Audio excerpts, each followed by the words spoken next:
front door. I'm not going to, snipe and kill some innocent person. And thank God that most Americans are polite and are good people with good hearts. But that can also blind people, can't it? Because they don't fully grasp the level of violence that other people without those morals and ethics can resort to, correct? Oh, absolutely. Another example is kidnapping. If you go to the parts of the world where society has broken down, you will find that kidnapping is an industry. Look at the Somali pirates. And it doesn't even have to be foreign assets or foreign people. Look at all of the ransoms that were paid in Iraq after the fall of Saddam. Kidnapping becomes a barter system almost in some of these very troubled spots in the world.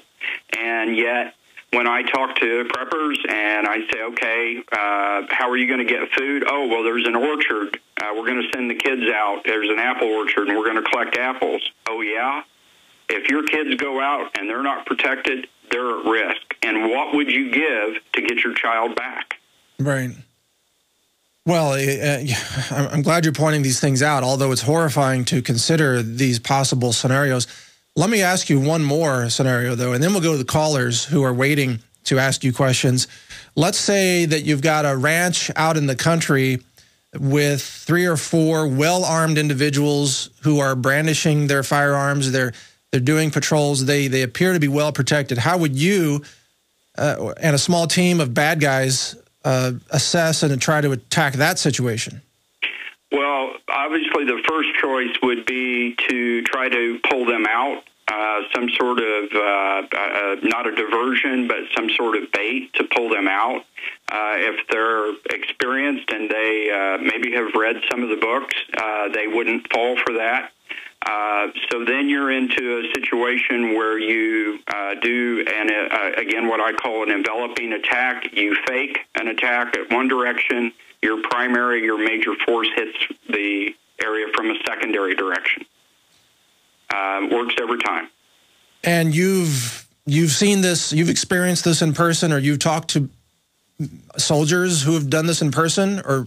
It's a commonly known infantry tactic. For those who haven't served, an enveloping attack, anybody that's spent any time behind a rifle knows exactly what I'm talking about. Defenders always typically have an advantage for several different reasons. Don't want to bore your audience to death with all the reasons, but typically an attacking force needs to outnumber a defending force about 5 to 1 is the general rule. And so attacking forces have to develop some pretty nifty methods, tactics, to be able to overcome a defensive group. And enveloping attacks is one of the most common. How bad a shape are people in who go out and buy a firearm and never shoot it? They put it on a shelf. They have a box of ammo. They own a firearm.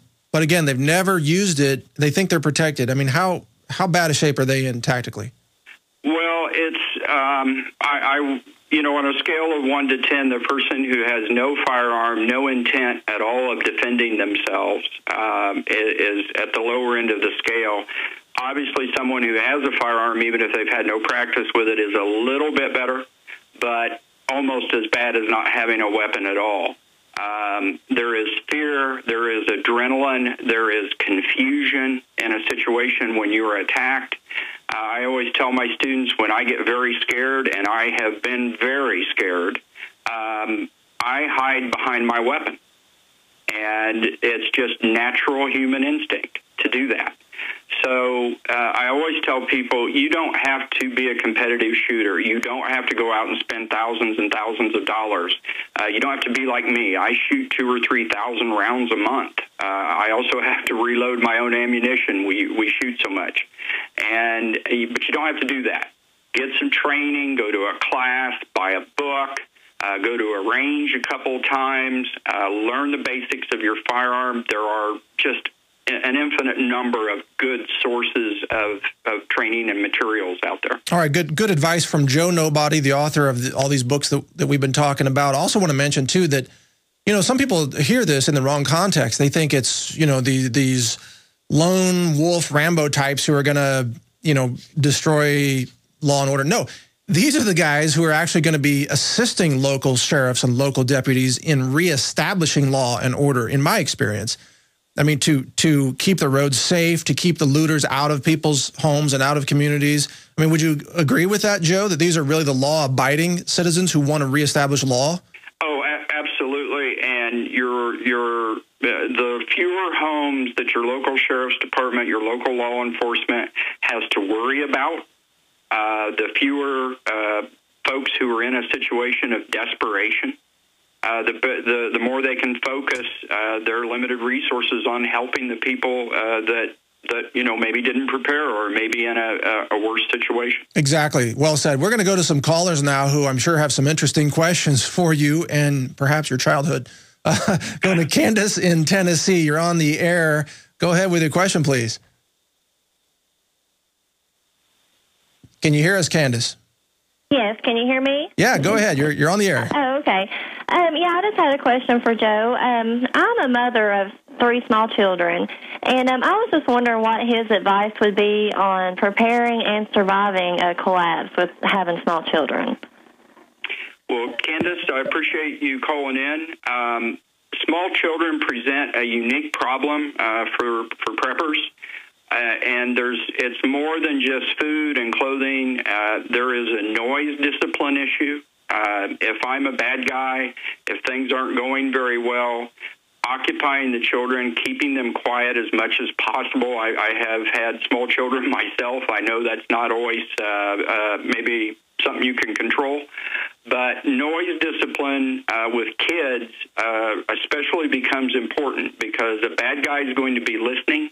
A bad guy is going to be up in a tree, perhaps, trying to observe a large area.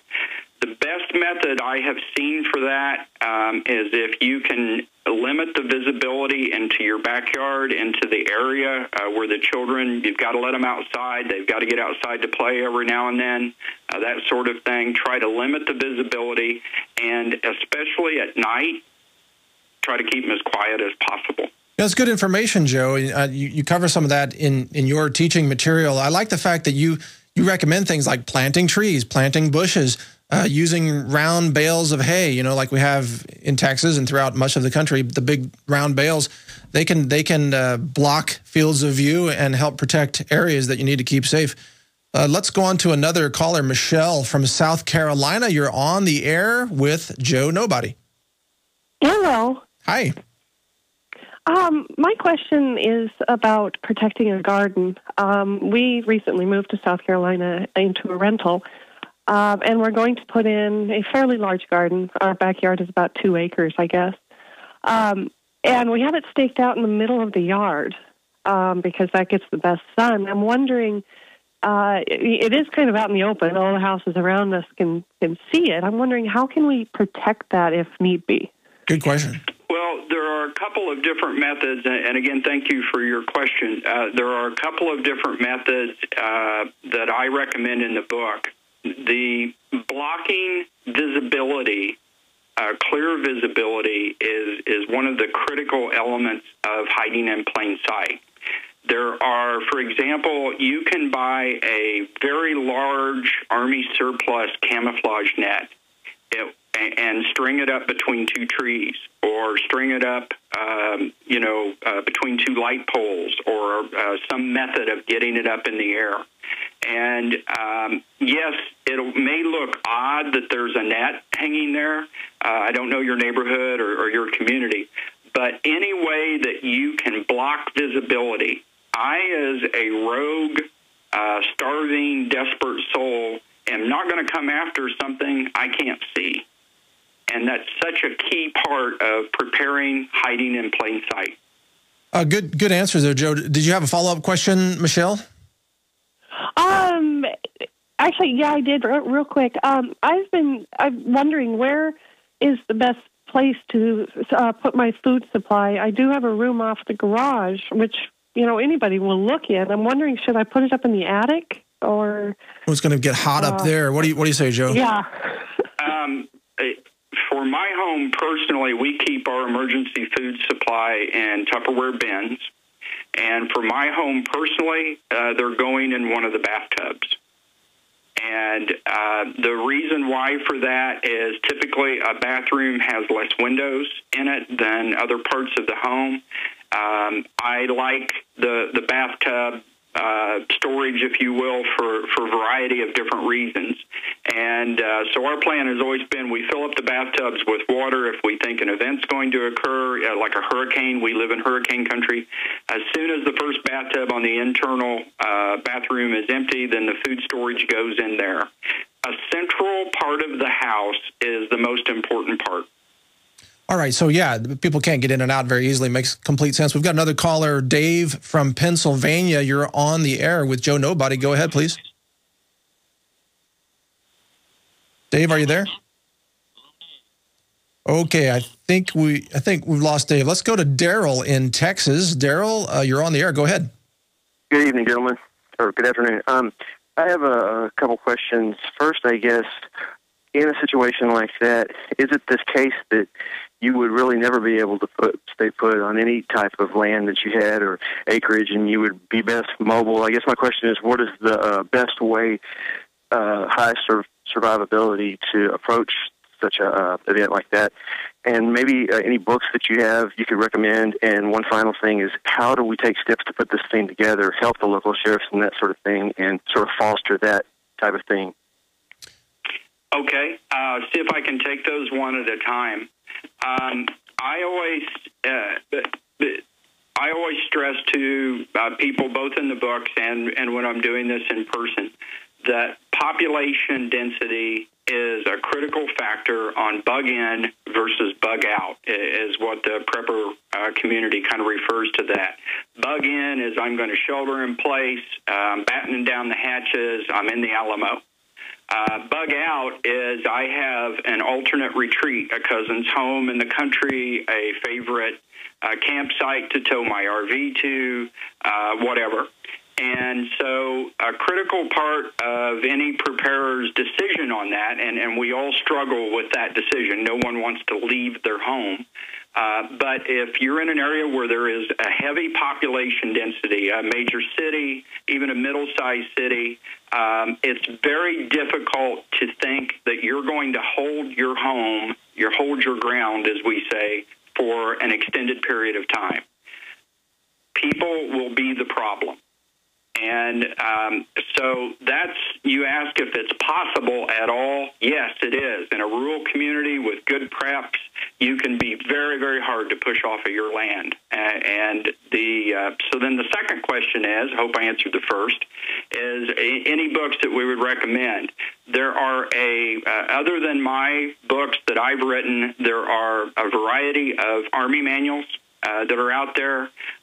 There's a lot of authors. James Wesley Rawls has a very good book, How to Survive the Underworld as We Know It. It's considered a classic, I guess, or a staple of most preparers' libraries. So you go out to Amazon, do a search, go to an Army surplus store, look through the manuals that they have there, the ones that would apply. I'll give you a hint. Look at the Army Corps of Engineers manuals. Before defensive preparations were contracted out to private companies in the last 15 years, it was actually the Corps of Engineers that was responsible for most base security.